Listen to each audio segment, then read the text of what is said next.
Welcome back to my studio. Today I'm working on a new painting. This is a courtyard, lots of flowers and just a couple of chairs with a glass of wine. This is for my collectors. This is in celebration of their anniversary. And in the background we've got the ocean with crashing waves, just crashing up against the rocks and surf flying. But I'm going to now start doing the ocean. I have painted the sky. And first of all, the perspective looks skewed because I have to have the camera off to the side of my easel so that you can see me painting. If I had it straight onto the easel, of course, I'd be right in front of it and you couldn't see what I'm doing. The sky has already been painted and the upper part is white plus cobalt blue. Coming down, I've used a mixture then of white plus phthalo blue. And at the very bottom, nearest the horizon line, is white plus phthalo blue plus just a tiny, tiny touch of cadmium orange. It just warms the sky as it comes closer to the horizon. The sky warms as it gets closer to the earth because the warmth of the earth influences the color in the sky. So now I'm going to do my ocean, the horizon line. I want to show you how I put the horizon in and how I soften that edge. Because at the ocean there's a lot of mist in the air, so you want that edge of the ocean, the horizon line, to be soft for two reasons. One is because of all the mist in the air, that softens it. And two, you want that line to be soft so that it will recede, so that it will go back. There's a rule in painting that in order to give the feeling of depth, softer lines, faded lines, out of focus lines, they go back. The sharper, more distinct lines come forward. So that's a technique that we use in painting to help give the impression of depth. So I'm going to, first of all, the back edge of the ocean is a mixture of white plus my mud, which is 2 parts of ultramarine blue and 1 part of alizarin crimson. And then I've also added more ultramarine blue to that. So it's white plus mud plus ultramarine blue.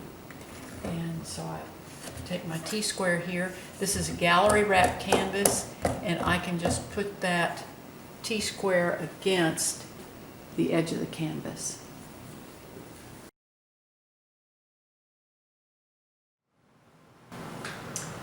Okay, I've shown you how that works, so we're going to now see how this works in action. And my drawing, the drawing of the initial sketch is dry. That's mud plus liquid is what I used to sketch that up. And so that's dry, so I can place my T-square on here and not have to worry about that smearing my drawing.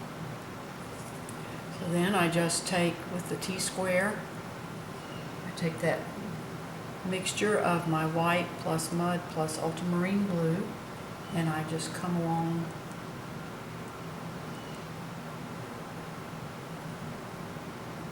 have a palm, big leaf there extending up over the horizon.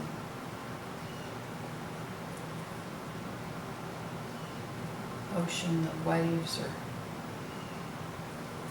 and then there's a little bit here. I'm going to kind of just go over my rocks.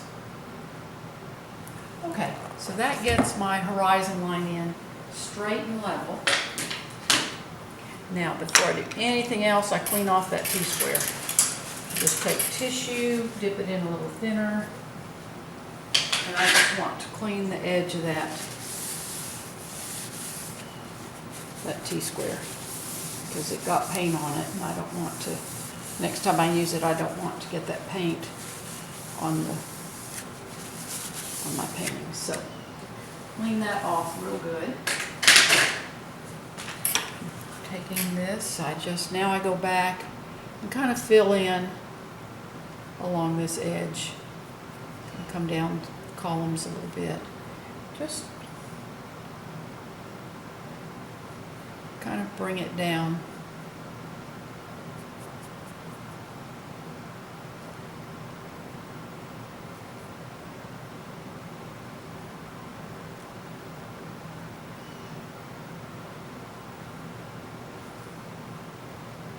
And that sky is still wet, so you can see that that line's already softer in a lot of places. Yeah, kind of work work down around my rocks. I'll worry about those when I come back to paint them. Okay, now I clean out that brush really, really well in my thinner. And I use terpenoid odorless paint thinner. Since my studio is, actually my living room is set up to be my painting studio, so I don't want any turpentine smell in the house. So I use the terpenoid odorless paint thinner. Now I'm going to take a smaller brush and just make a zigzag along that line.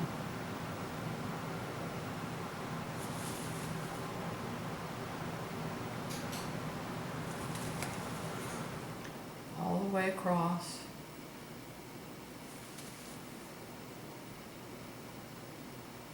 So that's across the whole horizon there. Now, pull the T-square out again. I have a clean brush. This is no paint on it at all. In fact, I'm not going to use the T-square. Yeah, I am. I could probably pull that straight. It's hard, so the T-square makes it easier to pull that line straight. And I want to pull the brush. Okay. I want my brush to straddle that line. So I just come right across it and see how that softens that. And I just go the whole length of that edge. Now I need to go back, and I have a few places where it's dipped down a little bit. You have to go back and work it a little bit here.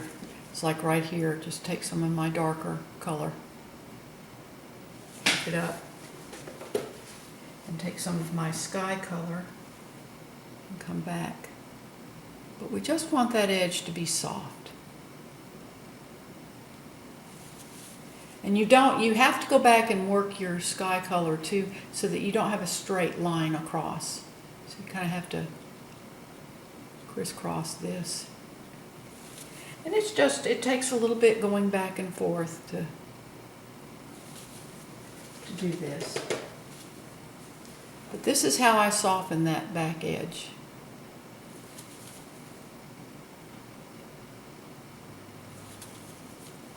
And that makes that go back. Just gives that feeling of the mist in the air and the softness. Usually doesn't work with one pull. You have to kind of come back and work back and forth to get it straight and even.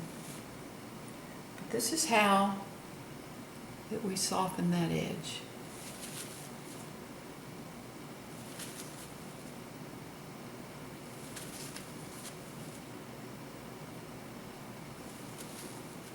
That's pretty good. Have a little spot here where it pulls.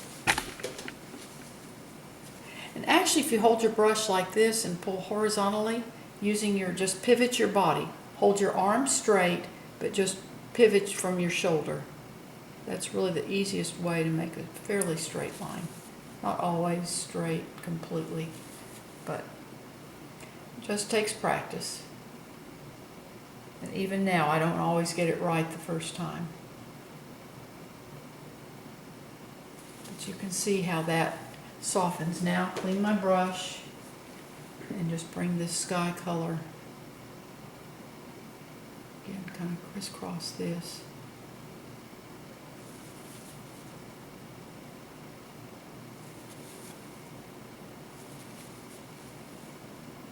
And you can see how that softens that edge.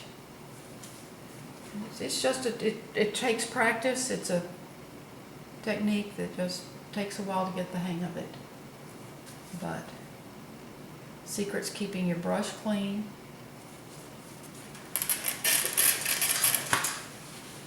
And a light touch. You don't want to dig into the paint. You just want a real light touch. It's harder on pieces like this where you have a pretty big expanse of ocean. Much easier on smaller paintings. But that's how we do that. I'm just going to bring a little lighter Move in here.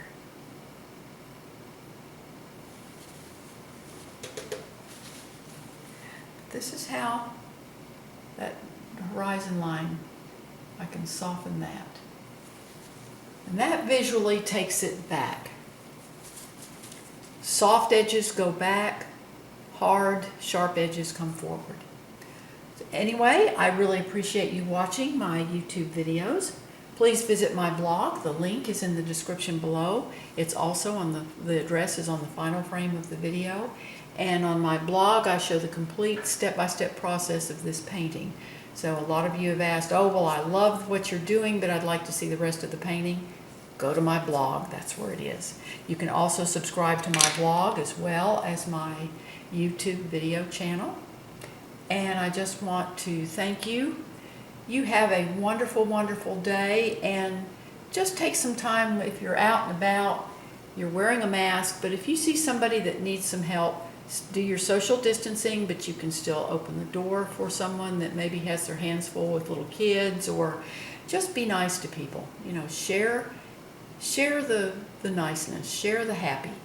And there's a lot of blessings within this COVID season, and just take your time and look for them. So you have a wonderful, wonderful day, and thank you again, and happy painting.